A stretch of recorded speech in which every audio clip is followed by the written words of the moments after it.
féliciter comité d'initiative bi initiative bi rafet na je pense que ni ngeen ko doxalee également rafet na man j'ai tenu personnellement à venir maa ngi fii ci salle bi ak sama secrétaire politique donc yu mel nii ñun suñu organisation parti moom mooy patron bi du man mais j'ai tenu personnellement à être là. Habib Faye est là, c'est le secrétaire politique du Parti socialiste. C'est pour vous encourager cette initiative bi ngeen continuer ko ñu continuer di liggéey di réfléchir du ma ci sori nag peut-être que à l'avenir dinañu am yeneen jotaay yoo xamante ni dinañu mën a développer bu baax a baax mais li ma bëgg a profiter tey wax ko fii mooy ñëw réew mi ci Benno Bokk Yaakaar xéewal la nañ ko gisee noonu xéewal la Macky Sall ak Idrissa Seck seen daje Dakar ba ñu joxante loxo ba réew mi ñëw réintégrer Benno Bokk Yaakaar nous devons tous nous en féliciter parce que du def lu dul jëmale Benno Bokk Yaakaar kanam li ci des nag ñun ñëpp ñoo ko bokk li ñu ko bokkee mooy lan mooy il faut que ñu toog ñu wax il faut que ñu toog ñu waxtaan mbir mi loolu moo koy sottil toog waxtaan beneen bi mooy juboo tant que féewaloo mi ngi am du ñu gagné dara il faut que loolu mu leer mbirum Thiès du mbirum département mbirum commune la département bi réglé na Augustin ko téye kenn contesté wu ko problème bi fii la au niveau de la commune il faut que fii ci commune bi nit ñi nekk benn juboo ku nekk di bañ a gis sa bopp di tuuteel sa morom tant que ñu ngi def loolu on aura toujours des déboires dans cette commune là il faudrait que ñu bàyyi loolu yépp ñu bokk tirendoo dans la même direction regardendoo dans la même direction tirendoo dans la même direction suñu ko defee mbir mi dina sotti ñun ñëpp li ñu bëgg dinañ ko am yàlla nañu ko yàlla defal maa ngi leen di ñaanal ngeen continuer ci seen. Mon jeune frère monsieur Lamine Ngom Mamadou Diène Mambay Gueye ak Samba Fall defe naa ñooñu ñooy le comité ak sama frère le comité d'initiative di nuyu les secrétaires généraux de parti yi fi nekk les responsables de parti yi fi nekk di si jiital le doyen Souleymane Ndiaye Brin le camarade le frère monsieur Ousseynou Keïta di nuyu ñëpp di belal nag nuyoo yi les femmes yi teew ci mbooloo mi di leen nuyu yéen ñëpp di ne bu ma sañoon ku ci nekk ci yéen ma fekk leen fa ngeen nekk jox la sama loxo jaar seen tur di wax nag maa ngi saluer l'initiative maa ngi ñëw ni c'est vrai que je suis au conseil des collectivités territoriales mais li tax ma teew fi tey mooy je suis la secrétaire générale de la délégation de l'AFP au niveau de Thiès bi ñu nekk Thiès Est bi may ñëw maa ngi ànd ak suñu doyen monsieur Samba Bari maa ngi ànd ak madame Ramatoulaye Niane su doon mën na sax mu nekk duma bàyyi kenn ci gannaaw mais format réunion bi moo laajul loolu ma ni kon nag bu may ñëw naa ànd ak doyen du parti ak la famille du parti donc looloo dégg naa ni sama sœur Marème Tunkara mi ngi fi teew maa ngi koy ni di nuyu donc may wax ni rek ñun au niveau de l'AFP on réaffirme notre engagement dans Benno Bokk Yaakaar parce que Benno Bokk Yaakaar moo ñu jik wax ngeen ko léegi vous avez fait la rétrospective l'historique de la coalition Benno Bokk Yaakaar 2012 nous avions fait 6 élections 2012 la coalition Benno Bokk Yaakaar est sortie toujours victorieuse des élections. Donc loolu duñu saluer lu dul notre compagnonnage dans Benno Bokk Yaakaar di wax nag dañu war a def pour l'unité et la cohésion de Benno Bokk Yaakaar di saluer wax naa ko cette initiative ni di saluer le format de la réunion parce que les initiateurs woowoon naa leen ne leen femmes yi il faut ñu ñëw massivement ñu participer à la rencontre parce que femmes yi xam nañu liggéey bu am solo bi ñuy liggéey ni ci base bi xam nañu liggéey bu am solo bi ñuy liggéey dans les comités électoraux pendant les échéances donc sama xel mu dal bi ma ñëwee fekk sama sœur yi ñoom ñëpp macha allah ñu ngi teew may wax ni wax nañ ko de rappeler l'unité et la cohésion de Benno Bokk Yaakaar il faut que nous allions les rangs serrés loolu moo ñu jikk loolu moo ñu mën a garantir la victoire ma jeexale ci les perspectives wax nañ ko Benno bi Thiès fii dañuy woote les élections ni bu passé ñëpp toog seen kër donc ci perspective yi mooy nañu continuer lii nañuy def des rencontres ne serait-ce que chaque mois d'ici les élections yi ñëw ñuy mën a rencontrer ni di partager di échanger l'autre dans les perspectives il faut qu'on organise les jeunes jeudi bi passé il y a eu le conseil présidentiel pour l'emploi et l'employabilité des jeunes il faut qu'on organise les jeunes pour que financement yi ñëw les emplois yi ñëw suñu jeunes yi mën ci gis seen bopp ñëw il faut qu'on organise les femmes dans ce sens-là pour ñu am ci financement yi je vous remercie. convocation bi ak seen présentation bi c'est remarquable vraiment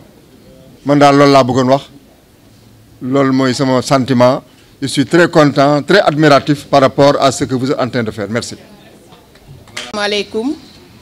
waa commune Thiès Est maa ngi leen di nuyu ku ci nekk ci turam ak santam di leen baalu àq te di leen baal àq suñu yëf di leen baal àq di leen baalu àq ci koor gi ñu nekk ginnaaw bi ma nuyoo suñu ndijaay Brin Ndiaye nuyu suñu ndijaay Ousseynou Keita nuyu suñu sœur honorable Yaya Li Cissé nuyu aussi suñu grand frère suñu vice-président Abdoulaye Dièye damay beral nuyoo suñu waa coalition bu njëkk ba muy Macky 2012 ñooñu laa tuddee endurance ma teg ko ci loxo Ngagne Diagne mi fi teewal synergie républicaine def nuyoo nag spécial pour jigéen ñi man lu ma wax mbaa lu ma def te boroom musóor yi bokkuñu ci jëf ja neexuma jëf ja matul sant nañ leen gërëm nañ leen bu loolu weesoo nag tey jii dañu defoon initiative bi organiser daje bi gëj nañoo daje lool ma ci profité nag di leen wax ne namoon naa leen lool sax parce que gëj nañoo gisee daje bi ca ba ñuy concerté wu di teg comité électoral communal bu 2019 élection présidentielle dañuy jaajëfal nag ñi nga xamante ni ñooy coordonnateuru comité électoraux de base yi ñoom ñépp centre par centre woo nañ leen jigéen ña it woo nañ leen ndaw ya it woo nañ leen bu loolu weesoo ñu xamalaat leen ni leen ñoom ñoo yore liggéeyu commune Thiès Est parce que yaakaar naa ni boo xoolee Thiès ba Thiès daj commune Thiès Est ngay gis ñu mën a daje ñu mën a waxtaan ñu mën a def lu doxal te du am benn problème xam ngeen lu ko waral on a la crème macha allah nous avons la crème faut pas ñuy sous-estimer ñun li ñu am suñu mandataire bi honorable député Abdou Mbow premier vice-président Assemblée nationale ñu di ko sargal ñu am tonton Brin Ndiaye ku ne xam na li mu def ci politique. ñu am tonton Ousseynou Keïta, ñu am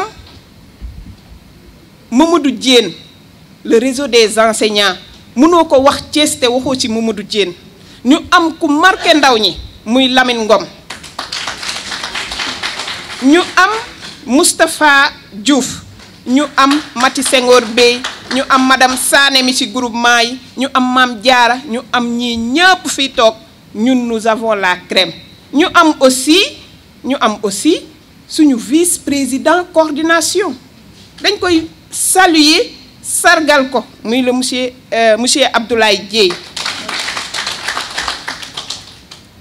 beraluma ko loxo mais fu ñu gestoo gis ko, fu ñu làmb daj ko. il faut ñu saluer loolu parce que mën nañu fi am suñu coordination teg ko fi koo ci woo bu yëf yi paree mu fay téléphone am mais loolu dalu la. jërëjëf. bu loolu weesoo ñun commune Thiès Est am nañu Maodo Malick Mbaye. ku xam Maodo Malick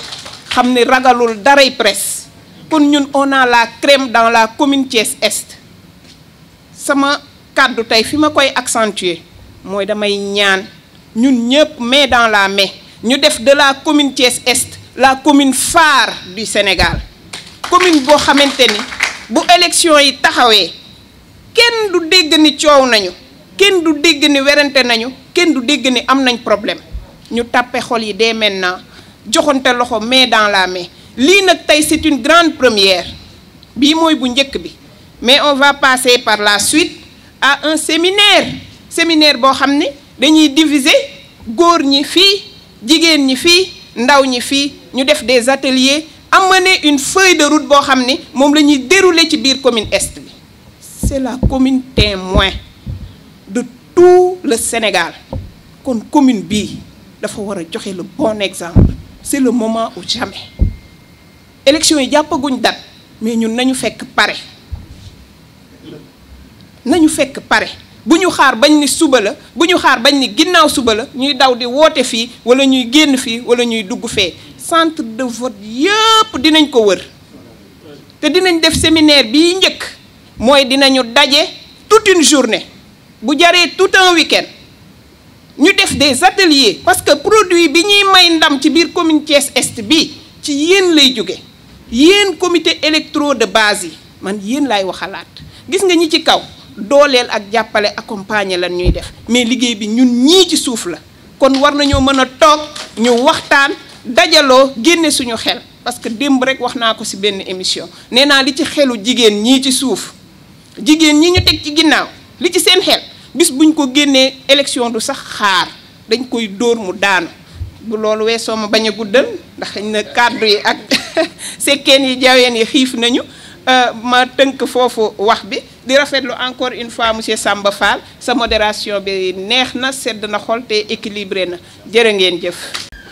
di nuyu waa présidium bi nuyu le doyen Brin madame Yaye Ly Cissé sunu xarit sunu frère Ablaye Dieye ak ñëpp ñi nga xamante ni ñoo nekk ci comité d'organisation bi. Samba ñi leen di féliciter bu baax Mame Mbaye Diène Lamine Ngom vraiment ñi leen di wax mention spéciale parce que li ngeen def am na solo parce que wax wane ngeen ne yéen bu kenn jógul itam di ngeen nekk vraiment ay avant-gardistes pour ñëpp jóg. may wax ni rek benn remarque laa doon indi sànq bi Diène di def présentation bi mu ngi wax élection 2014 ak 2016 ba wane un peu l'évolution bi nga xam ne moom la coalition bi am. max ni nañu bàyyi xel ne les deux élections n'étaient pas des types d'élections conformes bale élection locale la woon bi élection référendaire la woon donc bu ñu établir comparaison bi rek dinañu xaw a jum tuuti. beneen bi ci des Diène dafa poser benn question bi mi pare mu ne dañu toog 26 mois sans réunion 26 mois nag suñ ko toogee sans réunion parce que bu ñu dajee dëgg la dañuy waxante lu baax mais dañuy waxante dëgg. 26 mois suñ ko toogee sans réunion c'est parce que dafa am ñu fi waroon a nekk war di woote te wootewuñu bi ci des itam Covid aidant parce que des responsabilités aussi il faut savoir les situer bu ñu nee dañu war a woote te woote ñu toog 26% am na ñoo xamante ni ñoo waroon woote wootewuñu am na aussi Covid bi jaar na fi tax na wootewuñu looloo tax ma wax ni coalition Benno Bokk Yaakaar Lamine Ngom wax na ko nañu am unité mais unité dans l'évolution des responsabilités nit ñi jógewuñu Benno Bokk Yaakaar benn lañu mais dynamisme la Benno Bokk Yaakaar di demee ñett nag moo nekk ci Benno Bokk Yaakaar mooy am ku fi yàgg lool àndoon ak Macky Sall démb ak bërki démb te yoroy responsabilité wala mu am ku ànd ak Macky Sall ñu jox la cër ak responsabilité mais aussi mu am ñu fekk ci président Macky Sall di liggéey te kenn joxu leen responsabilité te ñu fës loolu su ma neexoon bu ma jëlee Maodo sax dañuy wax ni dama far mais mën nañ ci jël ku mel ni Ablaye Dieye ak keneen dama ne Benno Bokk Yaakaar lay tax mu dem te jëm kanam mooy ñu comprendre ne on va partir sur de nouvelles bases yi mooy coalition fi lañ ko fekk dinañ ko suude responsable yi ànd doon benn mais nañu xam ni les responsabilités seront situées et partagées suñu bëggee avancer dem tant que ñi ngi wax ni ki ko jiite woon démb ak bërki démb moo koy jiite bu dikkee mooy wax mooy jëf mooy def duñu avancer parce que y a des forces nouvelles qui sont là et qui sont prêtes à relever le défi jërë ngeen jëf. À Thiès, on n'a gagné qu'une seule élection, c'est en 2012. C'est en 2012, je pèse bien mes mots. Mais la tendance, comme vous l'avez dit, que nous avons progressé. Cette progression, comment elle s'est faite? Elle s'est faite d'une manière lente et au détriment de certaines personnes. À Thiès-Est, on ne peut pas avoir que 5 ou 6 leaders qui veulent gagner les plus grands centres. C'est impossible. Alors que des leaders ñoo bokk dëkk Siré Dia Ablaye Dieye Abdou Mbow à Diamaguène Keïta Talla Sylla Grand Brin suñu problème yëpp foofu lañ situé avec les grands centres. L'écart est trop grand wante dañ naan en 2021 alhamdoulilah nous avons l'arrivée de Rewmi tey jii bu fekkee ni les données vont changer et la question que je me pose mooy quelle sera la liste pour 2021 décembre 2021 ou janvier 2022 pour la coalition Benno Bokk Yaakaar et quel sera le rôle que jouera le secrétariat exécutif de l'APR ci liste yooyu loolu moo ci gën a am solo ñu taxaw xalaat ci bu baax loolu laa amoon lu ma ciy wax ngeen baal moom. maa ngi leen di nuyu ku ci nekk ci turam ak santam di jël nuyoo bi comme niñ ko waxee teg ko ci loxo sunu papa Brin mu yóbbaale géew ñëpp honorable Yaye Cissé yóbbaale jigéen ñi fi nekk ñëpp di remercier comité d'initiative bi par rapport à ce qui vient de se passer et qui doit nécessairement devenir l'impulsion de la coalition Benno Bokk Yaakaar dans la commune de Thiès-Est. Le président Ablaye Dieye léegi daf ko fi wax en tant que vice-président du comité électoral départemental man ma nekkoon adjoint wam parce que nekkoon président commission d'organisation Thiès-Est li jéen wax ma mën koo confirmer ci lu bari parce que ñu ànd aussi ci comité opération électorale bu Thiès-Est ak mon grand Samba Fall qui m'a beaucoup appris d'ailleurs mais dama bëgg rek ñu jël ñaar ñu teg ko benn bi mooy àdduna fii mu toll bi ñu jógee ci parti unique jëm ci multipartisme les grands ensembles moo xew c'est inévitable kenn mënatu ko dindi beneen bi ci gën a am solo dans ces grands ensembles là mooy au-delà des leaders mais les hommes de terrain mooy ceux qui sont à la base que ñoom ñu fexe amul tafaako ku ko xool Abdou Mbow rek ngay gis mais am na des problèmes yoo xam ni dans les conseils municipaux parlant d'élections locales waruñu cee xaar kenn parce que ñun ñoo nekk sur le terrain les enseignants ne me démentiront pas dafa am lu am solo bu ñuy dem à chaque examen dinañ am presque plus de 200 élèves yoo xam ne dañuy am problème mu état civil te ñun ñii lañ koy demander ci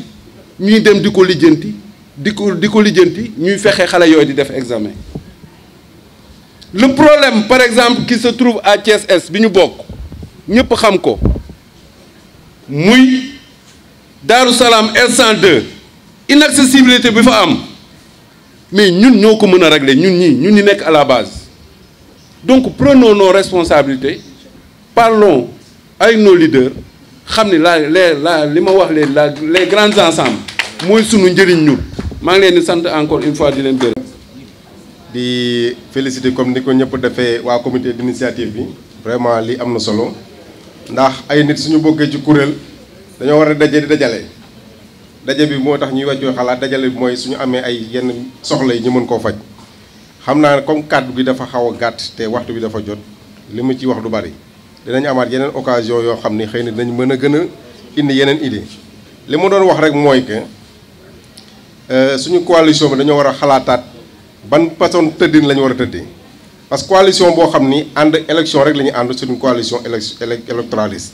te yaakaar naa loolu moo waral sax ñuy toog lu yàgg duñ daje suñ ko waroon muter en une coalition de programme parce que tey jii li fi amoon mars bi passé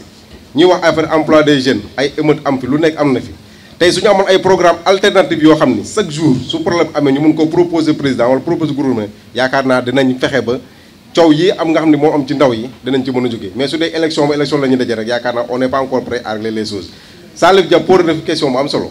te dañ ko commencé méditer léegi réew mi dafa ñëw nekk une valeur ajoutée te ñu yàgg nekk ak ñoom ban place léegi la nit ñi war a ñëw reconfiguration boo war a am léegi maintenant suñu àndin bi parce que nag aussi dañoo ni dañuy ànd d'égale dignité égale dignité dafa mel nag suñu ànd yi léegi moom slogan moo fi nekk rek wax moo fi nekk su ñëwee ku nekk cëral si ñi nga xam ne ñoom nga bëgg nga bàyyi ñu des te il y a des alliés yoo xam ne ñu ngi ci depuis 2012 te mosu ñoo cëru yaakaar naa war nañoo xalaat loolu. merci. maaleykum mbooloo mi ñu ngi nuyu ñëpp ku nekk ci turam ak santam di baalu nag ak ñëpp comme ci weeru koor la ñu nekk di jiital ci nuyoo bi le doyen Brin mu jël nuyoo bi joxal ma ko doyen yi fi nekk yëpp wax dëgg yàlla ci turu Mamadou. ñàkk mën a ñëw ak yaayam feebar moo tax mënul a ñëw présence am nekk fii mais li muy wax yëpp waxoon dama sax naa ko jox son ami Ablaye Dieye mi nga xam ne ko ñoom du ñu réeroo benn lañu mu waxal ko moo tax bi Ablaye waxee ba pare rek man dama ne woon sax du ma wax moo tax ñi ngi nuyu ñëpp di leen sant di encourager vraiment initiative bi nga xam ne que am ngeen ko di wax ko booloo rek ak waxtaan ak boole suñu doole moo tax bennoo mën a dem ci biir commune est bi parce que li Mame Mbaye wax dëgg la est bi ci commune yi fi nekk yépp soo xoolee leader yi fi nekk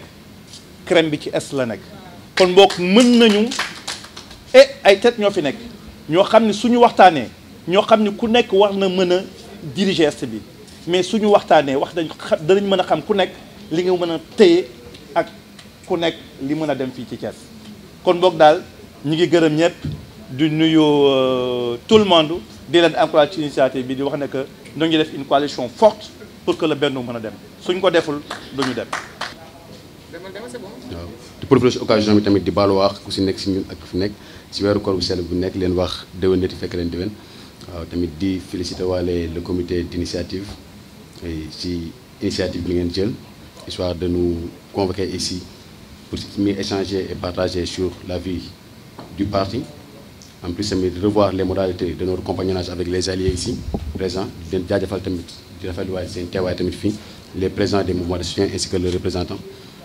damay gudd gàttal rek quoi mais su ko ni j'avais un plaidoyer à faire d'ordre et pour le compte de la jeunesse républicaine de la commune de Thiès Est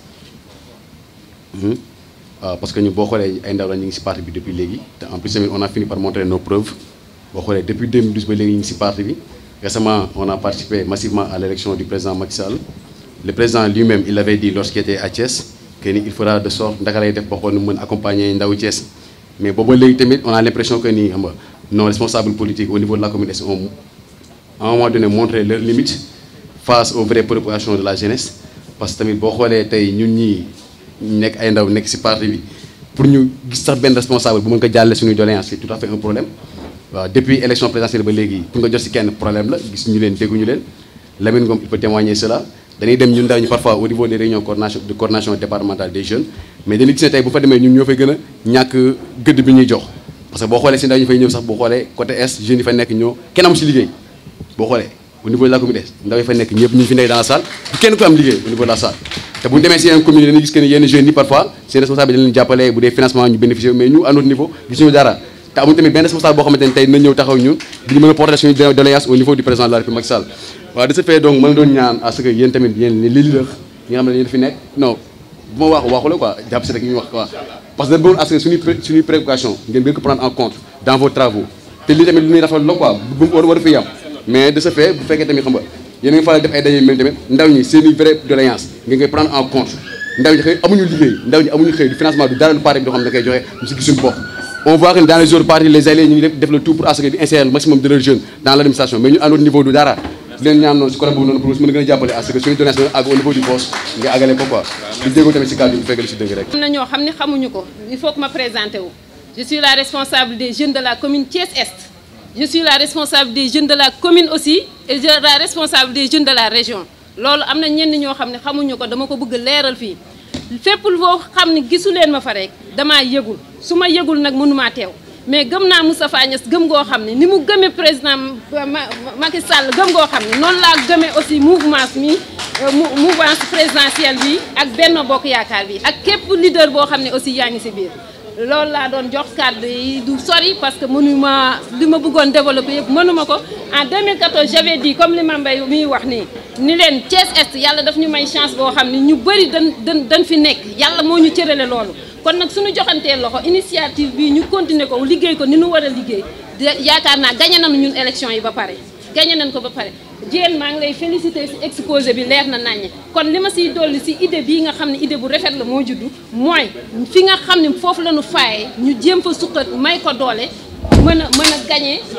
bureau de vote yooyu nga xam ne moom la ñu perdre ci élection locale yooyu jërë ngeen jëf